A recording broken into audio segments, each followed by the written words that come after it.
Subtract 3.08 from 17 using long subtraction. Line up the decimal points in the same column. Add placeholder zeros so both numbers have the same number of decimal places.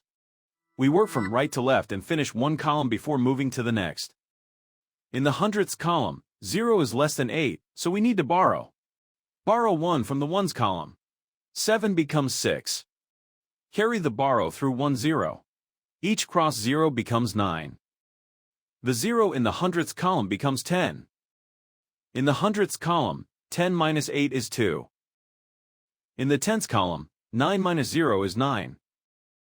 In the ones column, 6 minus 3 is 3. Bring down 1 in the tens column. Bring the decimal point straight down into the answer. The final result is 13.92.